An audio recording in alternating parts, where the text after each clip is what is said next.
지키는 방법, 또는 여호와 앞에서 맥주절을 지키는 방법, 이런 제목으로 하나님의 말씀을 전하도록 하겠습니다.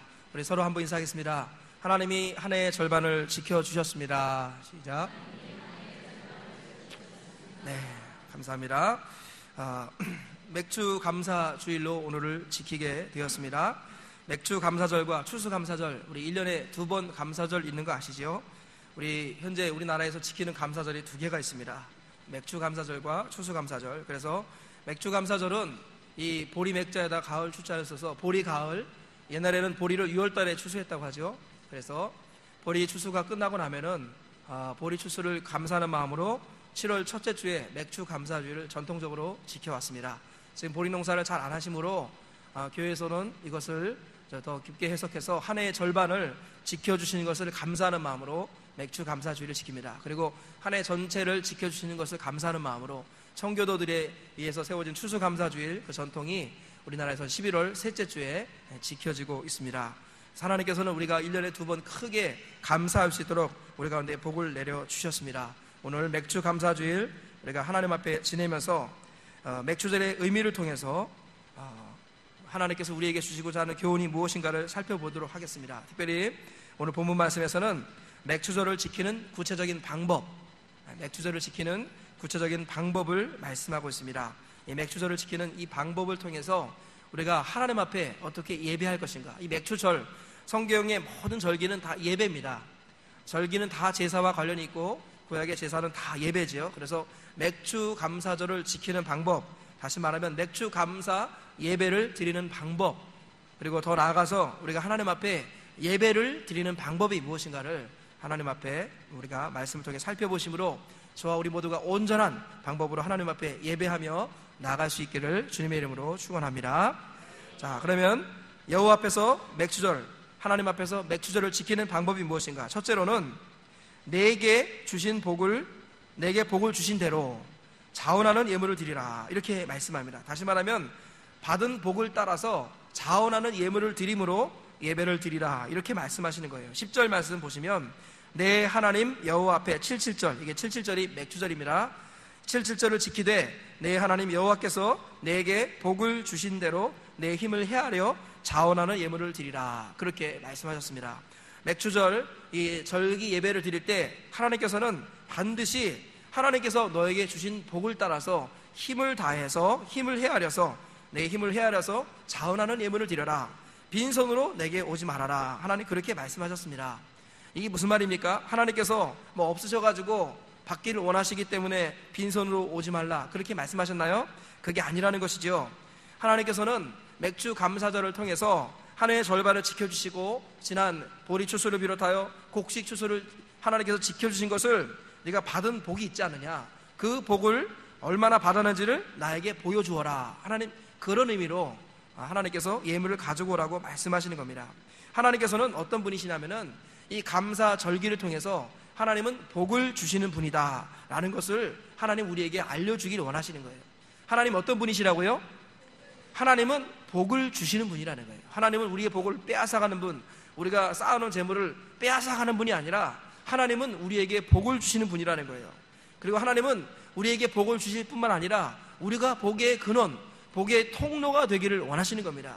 우리를 통해서 복이 주변의 사람들에게 다 흘러가기를 원하시는 겁니다. 그래서 하나님은 우리에게 복을 주시는데 이런 감사 절기 때, 이럴 때 네가 얼마나 큰 복을 받았는지 그 받은 복의 일부를 복에 따라서 네 힘을 헤아려서 일부를 나에게 가지고 와라, 우리 주님께서 말씀하신 것입니다. 그래서 우리 지금 이렇게 맥주 감사 헌금을 비롯하여 여러 헌금이 있는 것은 하나님께서 주신 것을 우리가 자원함으로 하나님께서 이러한 복을 주셨습니다 하고 고백하는 마음으로 드리는 것입니다. 교회 처음 나오신 분들은 교회가 돈 걷어드리네요, 그렇게 생각하시면 안 되고, 하나님은 복을 주시는 분인데 하나님께서 얼마나 복을 주셨는지를 고백하며 드러내라고 하나님께서 말씀하시는 겁니다. 그래서 이것은 아브라함에게도 하나님 이렇게 말씀하셨어요. 창세기 12장 1절에서 3절에 보니까 여호와께서 아브라함에게 이르시되 너는 너의 고향과 친척과 아버지 집을 떠나 내가 내게 보여줄 땅으로 가라. 내가 너로 큰 민족을 이루고 내게 복을 주어 내 이름을 창대하게 하리니 너는 복이 될지라.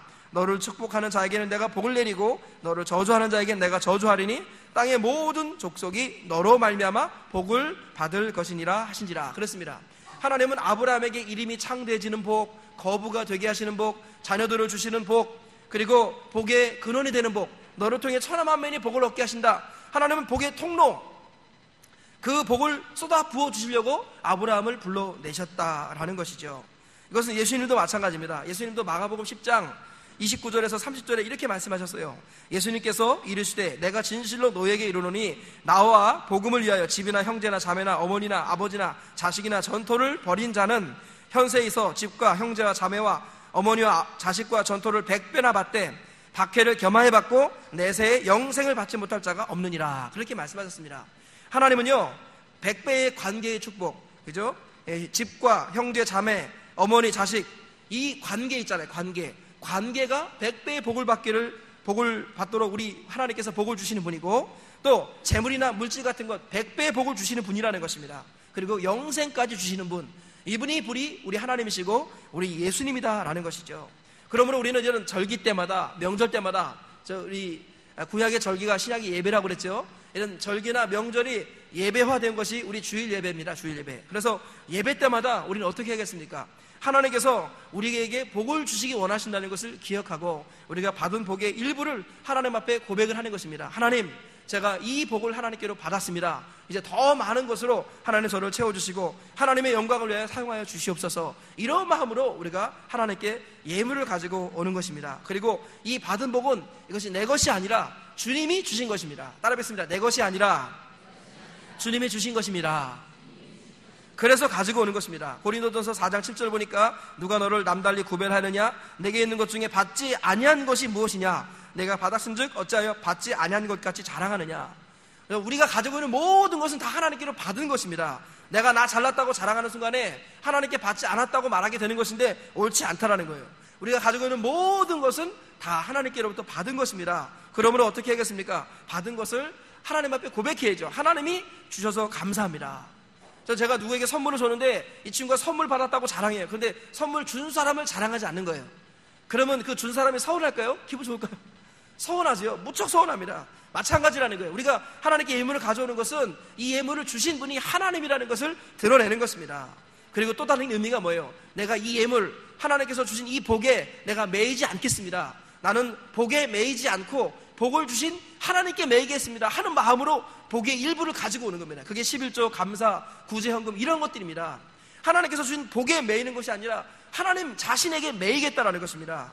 하나님께서는요 이렇게 말씀하셨어요. 마태복음 6장 24절 보니까 한 사람이 두 주인을 섬기지 못할 것이니 혹 이를 미워하고 저를 사랑하거나 혹 이를 중히 여기고 저를 경히 여김이라. 너희가 하나님과 재물을 겸하여 섬기지 못하느니라. 이 재물을 누가 주셨습니까? 재물 얻을 능력을 주신 분도 하나님이시고 그 재물을 주신 분도 하나님이거든요. 사람은 시간이 지나면서 재물을 섬기는 사람으로 바뀌는 것입니다. 하나님이 특별한 은혜를 주시고 간섭하시지 아니하시면은 우리는 하나님께서 주신 복을 섬기는 사람으로 다 변질된다는 거예요. 그래서 너희 명심해라. 내가 너에게 복을 줄 것이다. 그 복의 대표적인 것이 재물이다. 근데 그 재물을 내가 너에게 줄 텐데 재물에 매이지 말고 나에게 매여야 하느니라. 하나님께서 그걸 말씀하셔서 너는 네가 얻은 재물의 10분의 1을 나에게 가져와라. 그리고 네가 마음에 감사하는 그 분량을 따라서 나에게 감사를 가지고 와라. 그래서 11조와 헌물을 가져오라고 말씀하시는 거예요. 그건 하나님이 없어서가 아니라 재물에 매이지 말라는 것입니다. 그래서 근본적으로 11조와 감사헌금을 드리는 사람은요 돈을 싫어하는 사람은 아무도 없습니다. 여러분 돈을 싫어하는 사람은 아무도 없어요. 목사님 돈 좋아해요. 맞습니다. 목사도 돈을 좋아하고 장로님도 돈을 좋아하고 돈 싫어하는 사람 아무도 없습니다. 그러나 돈에 매이면 안 되는 거예요. 돈으로 얼마나 많은 일을 할 수 있습니까? 돈으로. 근데 그 돈에 매여가지고 돈이 하나님이 될 수 없다는 것입니다. 그래서 복에 매이면 하나님의 복이라도 저주로 바뀌기 때문에 하나님께서는 네가 재물에 매이지 않는다는 증거를 나에게 보여줘라. 그게 11조고 감사헌금이라는 거예요. 그래서 우리는 항상 하나님께 매여야지 하나님이 주신 복에 매여서는 안 된다는 그런 마음을 가지고 이 모든 것이 하나님께서 주셨으므로 하나님께 제가 인정하고 고백해 드립니다. 저는 하나님이 주신 복에 매이지 않고 하나님께 매이겠습니다. 그런 마음으로 하나님 앞에 예배를 드리고 재물을 가지고 올 수 있는 사람이 되어야 한다는 것이죠. 한번 따라 뵙겠습니다. 복에 매이지 않고 사명에 매이겠습니다.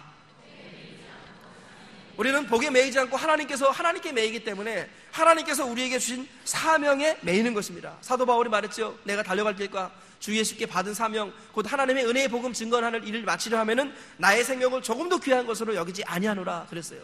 사도 바울이 이 사명에 매이는 순간에 수많은 재물들이 바울을 따라다녔습니다. 바울이 가는 곳마다 대접하는 사람이 있었고요, 바울이 가는 곳마다 영접하는 사람이 있었고요, 바울이 전 세계를 돌아다니는 여행하는 복도 누릴 수 있었고요, 엄청나게 많은 돈을 굴려가지고 이쪽에서 저쪽으로 옮기는 그저 아가야와 마게도니아 지방의 수많은 교회들을 향해서 또 모은 돈을 예루살렘에 구제하는 일을 전달하는 어마어마한 복의 유통자가 되었다는 것입니다. 그 이유가 무엇입니까? 복에 매이지 않고 사명에 매였기 때문이에요. 재물에 매이지 않고 사명에 매였기 때문인 것입니다. 그래서 하나님은 우리가 내가 받은 복에 매이지 않는다는 것을 증명하기 위해서 예배를 드릴 때마다 항상 예물을 가져오라, 그렇게 말씀하시는 겁니다. 저는 얼마 전에 그 김태성 집사님 이야기를 간증으로 들은 적이 있습니다. 어느 교회에 김태성이라는 집사가 있었는데 비교적 젊은 사람이었습니다. 이 사람의 특징이 뭐냐면은 공부가 꼴찌였습니다. 받아쓰기를 하는데 받아쓰기를 빵점 맞았습니다. 한글을 3학년 때 띄었답니다. 한글을 3학년 때 띄고 받아쓰기 계속 빵점이었고, 학생이 58명이었는데 58등으로 졸업을 했다고 합니다.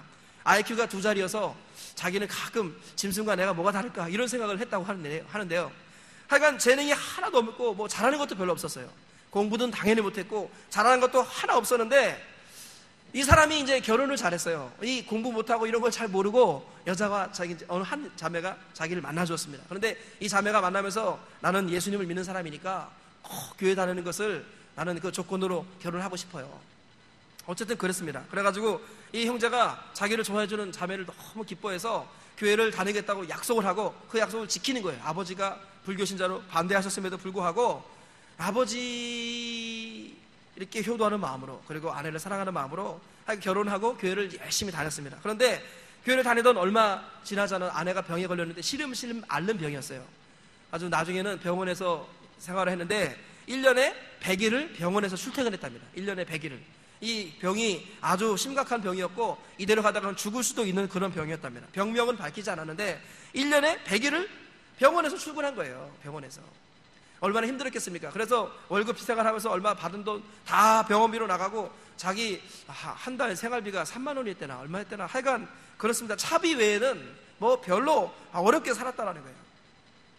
그러다가 이제 어느 날 이 아내가 이 죽어가는 병들어 죽어가는 아내였는데 전도를 받아가지고 어느 교회를 다니게 됐어요.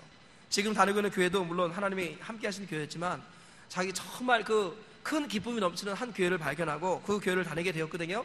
근데 그 교회를 다니는데 희한하게 병은 낫지 않은데 얼굴에 기쁨이 임하더라는 거예요. 그러더니 시간이 지나면서 병색이 점차 병색이 호전되더니 이제 병이 완전히 나은 건 모르겠지만 거의 병에서 벗어나서 퇴원까지 하게 된 겁니다. 이 자매가 너무 사랑스럽고 예뻐가지고 이 자매를 따라서 이 형제도 그 교회를 가게 되었어요. 그 교회를 가게 되었습니다. 그러다가 그 교회를 따라다니면서 예수님을 인격적으로 만나게 됩니다. 예수님이 나의 죄를 위해 죽으시고 부활하셨구나라는 걸 이 김태성 집사가 발견했습니다. 그러고 나서 그 교회를 열심히 다니게 되었습니다. 그때쯤에 IMF 위기가 있었답니다. 이 사람이 이제 드디어 직장생활 접고 사업을 하려고 하는데 IMF 경제 위기 이런 것도 모르고 개념도 없고 그냥 사업을 시작했는데 아버지한테 1,000만 원을 빌려가지고 어린이집 인테리어 공사, 어린이집 인테리어, 이 사람이 이제 만화 하나 잘했대요. 만화 그리는 거 이걸 하나 잘하는 거고 나머지는 아무것도 잘하는 게 없었다는 거예요. 그래서 만화 그림 그리다 보니까 이 어린이집 보면은 만화 같은 게 있잖아요. 그러니까 어린이집 그 내부 공사해주는 인테리어 하는 그런 업종을 자기가 선택을 했어요. 아버지한테 1,000만 원을 빌려가지고 그 일을 시작했습니다. 근데 이제 그때쯤에 IMF 경제 위기가 닥친 거예요. 그래가지고 어린이집을 자기가 이제 계약을 해가지고 어린이집 인테리어를 해주는데 경제 위기가 오면 올수록 어린이집이 문을 닫는 집이 많아졌다는 거예요. 그러면 장사가 잘 될까 안 될까요? 문을 닫은 집이 많아지니까 장사가 잘 되겠어요 안 되겠어요? 안 될 것 같은데 이 사람은 잘 됐다는 거예요. 왜 그러냐 봤더니 어린이집이 문을 닫았잖아요. 그러면 거래처가 끊어질 줄 알았는데 그 어린이집에 다른 사람이 또 어린이집을 시작한대요.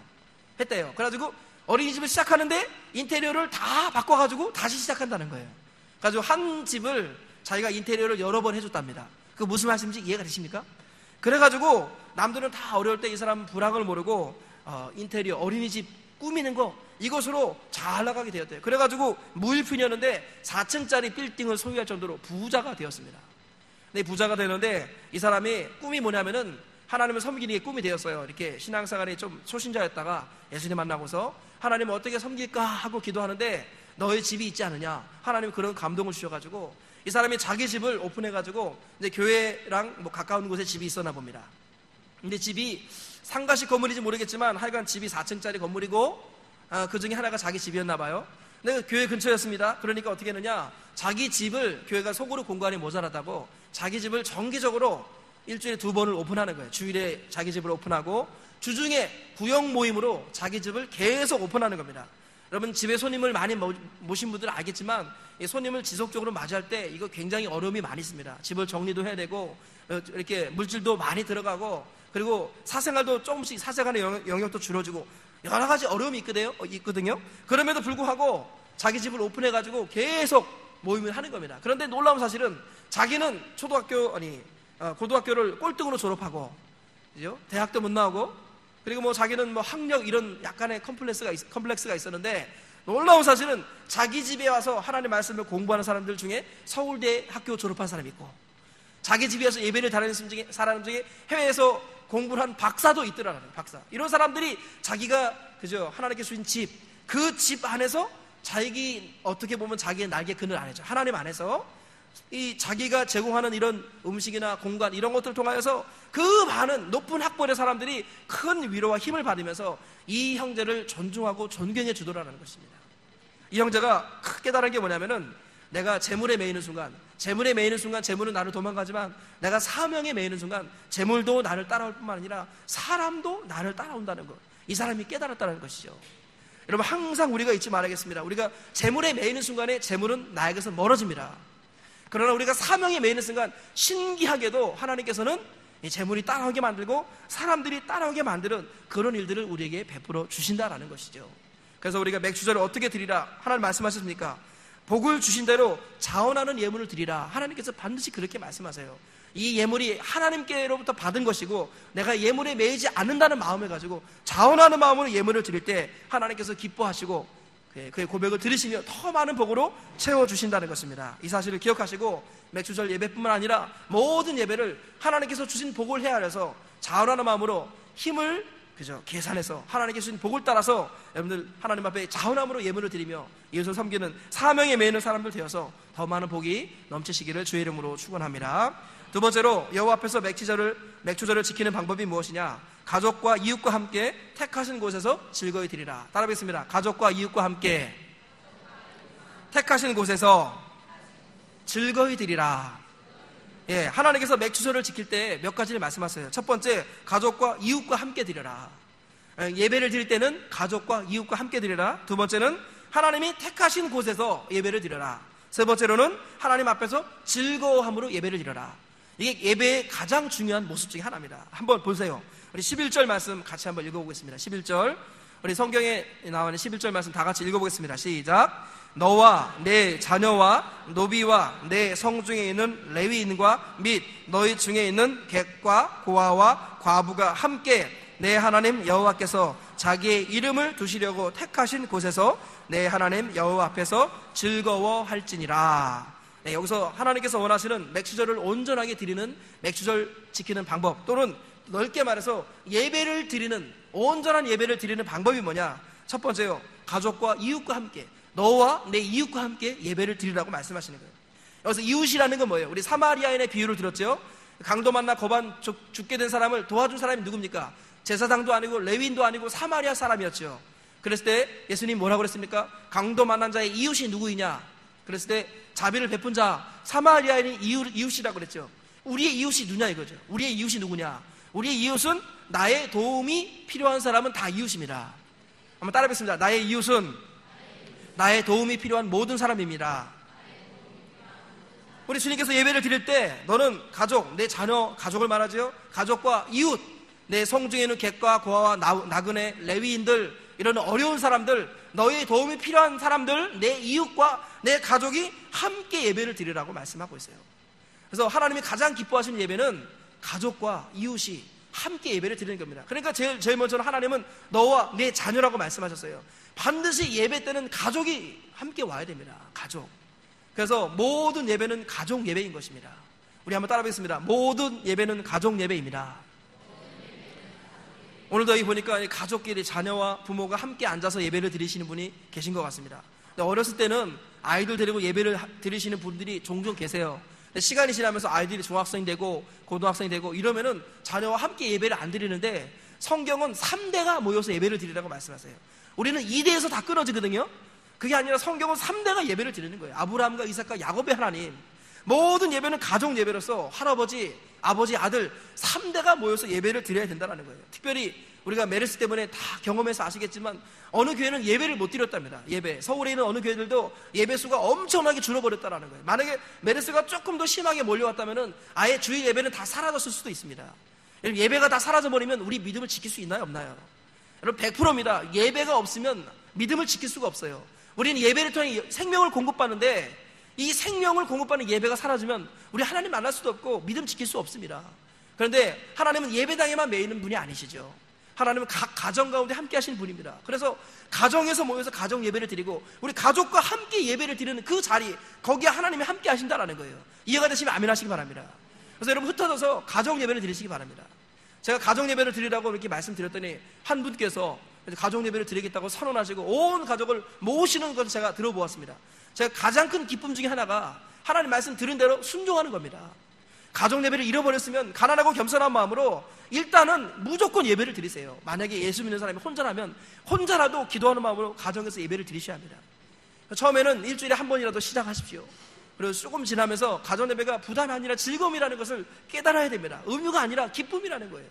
시간이 지나면서 매일 가정 예배를 드리는 그런 가정이 되어야 한다는 것입니다. 뿐만 아니라 하나님께서는요, 그죠? 예배 자리에 이웃을 초청하기 원하시는 거예요.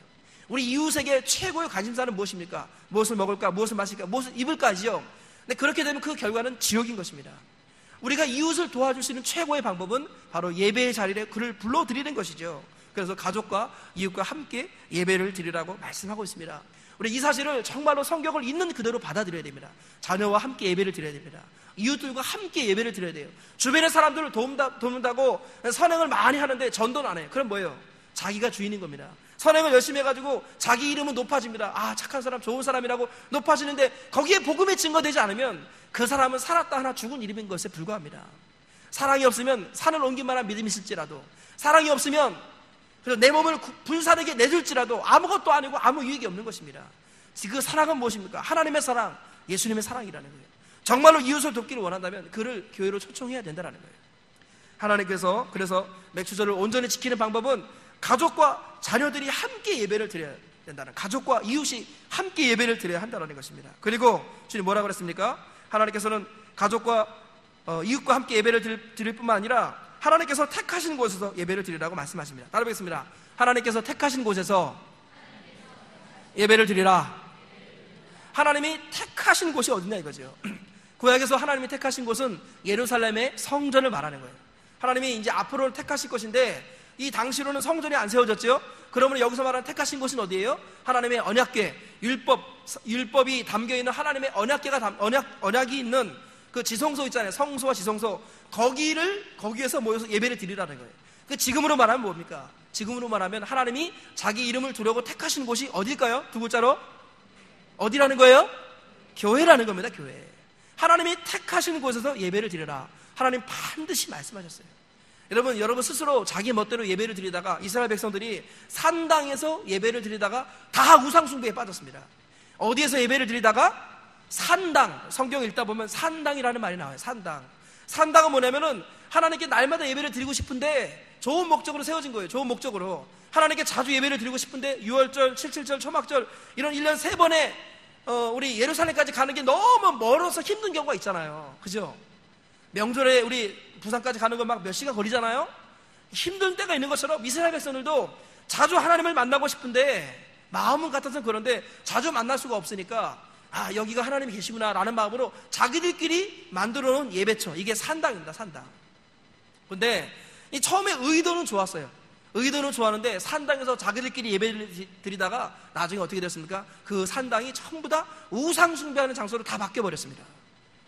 솔로몬의 산당, 기브온 산당도 나중에 우상 숭배하는 곳으로 다 바뀌어버렸어요. 하나님께서 원하시는 진정한 예배는 어디서 받으시느냐? 하나님이 택하신 곳, 자기 이름을 두려고 택하신 곳, 바로 교회라는 것입니다. 그래서 우리가 주일마다 이렇게 모여야 하는 이유가 무엇입니까? 교회, 성도들의 모임, 이곳을 하나님이 택하셨기 때문이라는 거예요. 어떠한 경우라도 여러분 혼자서 예배 드리는 것은 정석이 아닙니다. 물론 피치 못할 사정이 있어서 간혹 가다가 1년에 한두 번씩 예배에 못 나올 때가 있을 수 있겠습니다. 우리는 인간인지라 연약해서 100%는 없죠. 그럴 때 흩어져서 그때만큼은 혼자서라도 진심으로 예배를 드리는 게 옳습니다. 그러나 혼자서 예배를 드리는 것이 이게 구조화되어버리고 이게 습관이 되어버리면 그 사람은 반드시 신앙이 약해지고 우상숭배에 빠지게 됩니다. 반드시입니다. 반드시. 그래서 하나님이 교회당만 계시느냐? 그런 사람들은 잘 모르는 겁니다. 하나님은 성도들의 모임, 주일에 한 자리에 모이는 그 자리에 임재하시는 분이라는 거예요. 어떠한 경우라도 주일을 거룩히 여기고 성도들의 모임의 자리, 예배 자리에 우리가 함께 모여서 예배를 드릴 때 우리 신앙의 끈이 이어지고 더 하나님께서 은혜를 부어주셔서 자라나게 되는 것입니다. 여러분, 자기 마음대로 자기 멋대로, 그죠? 하나님 아무데나 계신데 오늘 이번에 여행 가가지고 거기서 예배 드리면 어때? 절대 옳지 않습니다. 절대 옳지 않다라는 거예요. 특별히 예수 믿는 사람들은 주일이나, 그죠? 주일이 이럴 때 결혼식장 가거나 어떤 잔치 가는 거 다 잘못된 겁니다. 제가 몇 번을 말씀드리죠. 그것이 여러분들의 삶의 습관이 되어져 버리면 자녀들은 그 믿음이 무너지기 시작합니다. 본인은 지금까지 그렇게 살아가지 않았으니까 1년에 한 번, 두 번 괜찮겠지 하는데 자녀들은 그렇지 않다라는 거예요. 뿐만 아니라 교회에 여러분들의 영향력 아래 있는 사람들은 전부 다 변질되는 거예요. 예를 들어서 장로님 한 분이 주일 예배를 소홀히 했다. 그럼 장로는 교인 25인의 대표입니다. 적어도 25인의 교인들이 영향을 받습니다. 아, 그렇구나. 주일에는 결혼식장 가도 되는구나. 성도들이 다 그렇게 생각을 합니다. 장로님이 목숨을 걸고 예배를 드리고 아무리 힘들어도 예배를 드리면 그 밑에는 최소한 25명의 성도들은 아, 저렇게 예배를 드리는구나. 그러면 그 성도들이 배우는 겁니다.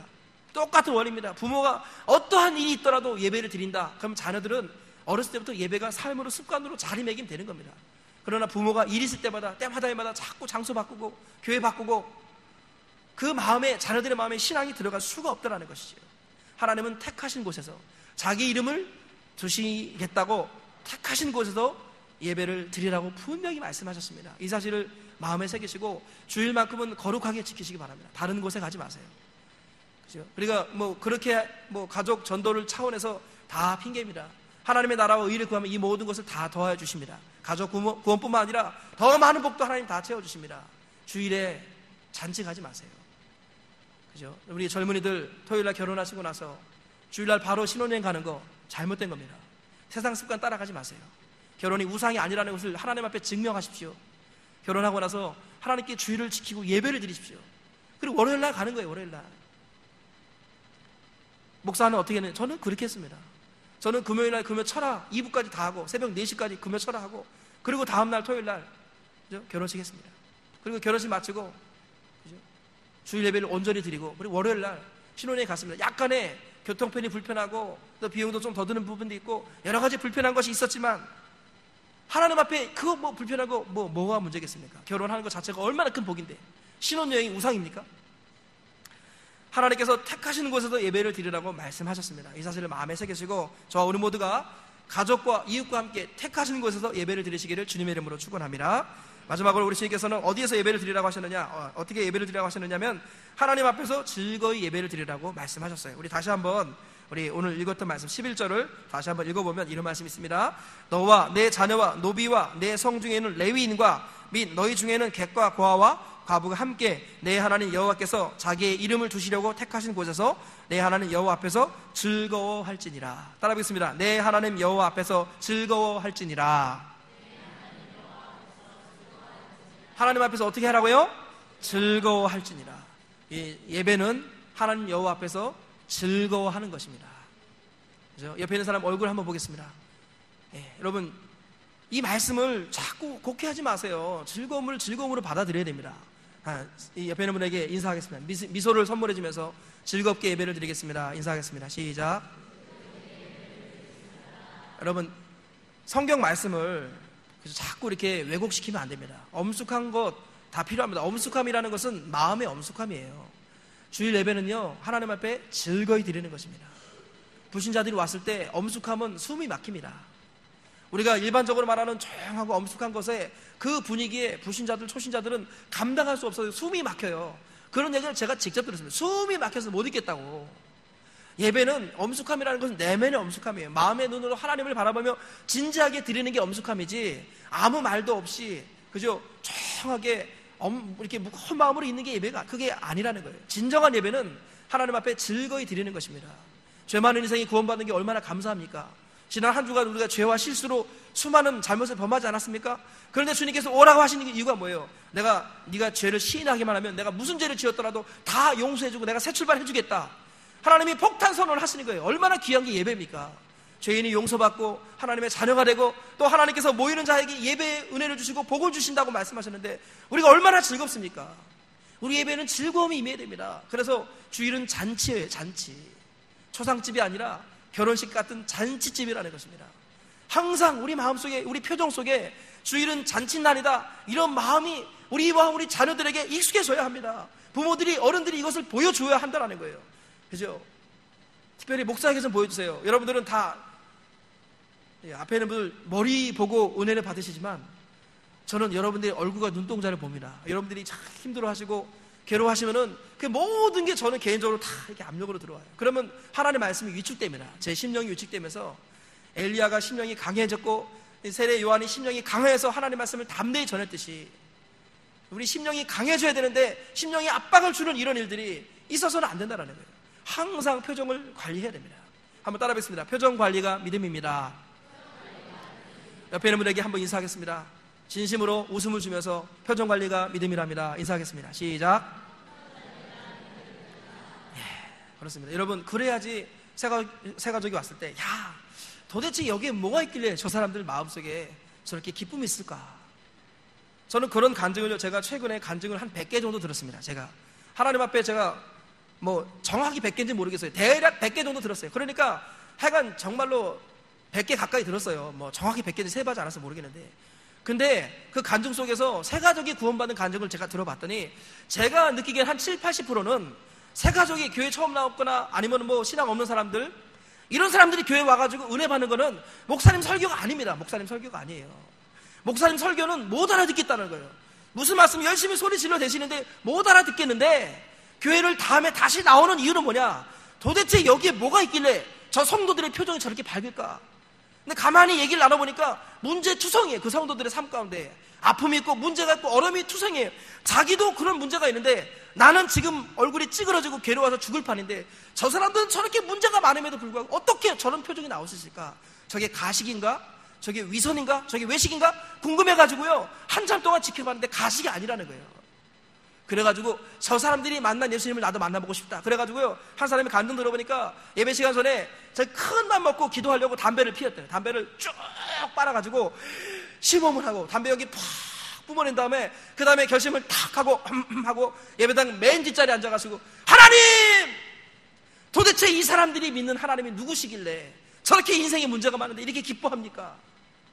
저도 그 하나님 좀 만나게 해주세요 하고 기도하다가 이 사람이 예수님 영화를 봤대. 예수님 영화. 그런데 예수님이 십자가에 못 박혀 죽는 장면을 보는데 그게 정말 예수님 못 박힐 때 그 아픔이 자기 몸으로 스며들더라는 거예요. 그런 은혜를 경험하고 나서 이 사람이 확 뒤집어졌어요. 그 이후로 인생을 주님께 드리는 하나님의 사람으로 변화되었다는 간증을 제가 엊그저께도 들었습니다. 초신자나 새가족들이 교회에 처음 와서 은혜 받는 것은 여러분 거의 대부분이에요. 목사님 설교가 아닙니다. 성경을 모르는데 어떻게 은혜를 받겠습니까? 여러분들의 얼굴 표정입니다. 여러분 가운데 성경 말씀하시기를 그저 그리스도의 평강이 너의 마음을 주장하게 하라. 부활하신 예수님께서 제일 먼저 하신 말씀이 너에게 평강이 있을지어다. 항상 기뻐하라. 여러모로 성경을 말씀하세요. 즐거이 드릴지니라. 오늘도 하나님께서 즐거워하라, 하나님 앞에서 즐거워하라 말씀하시는 거예요. 이 말씀이 그대로 이루어지면 새가족들이 왔다가 떠나지 않습니다. 이번에도 새가족 정착을 하게 되는데 수료식을 하는데요, 이게 새가족들이 교회 와서 정착하는 가장 대표적인 이유가 시간이 지나면서 첫 인상은 성도들의 표정이라는 거예요. 여러분의 모습이라는 것입니다. 이것을 기억하시고 우리 모두가 하나님 앞에서 즐거워할지니라, 이 말씀을 기억하면서 가족과 이웃과 함께 하나님이 택하신 곳에서 즐거이 예배를 드리는 하나님의 사람들 다 되셔서 하나님이 기뻐하시는 온전한 예배의 주인공 되시고 하나님께서 예배하신 모든 복을 받아 누리는 복의 통로가 되는 우리 모두가 되시길 주님의 이름으로 축원합니다. 다 같이 한번 기도하시겠습니다. 들은 말씀 생각하면서 하나님은 복을 주시겠다고 예배에 나오라고 말씀하시는 겁니다. 우리 모든 복의 주인이 하나님이라는 걸 인정하면서 하나님이 주신 복을 하나님 앞에 고백하는 마음으로 예배를 드리고 하나님 복의 통로가 되어 주기를 원하시는 하나님의 마음을 깨닫고 복을 이웃에게 확산시키는 사람 되게 해달라고 기도하시고, 또 하나 가족과 이웃과 함께, 그리고 하나님이 택하신 곳에서 그리고 즐겁게 예배를 드릴 수 있는 하나님의 사람 되게 하여 주옵소서. 다 같이 기도하시겠습니다.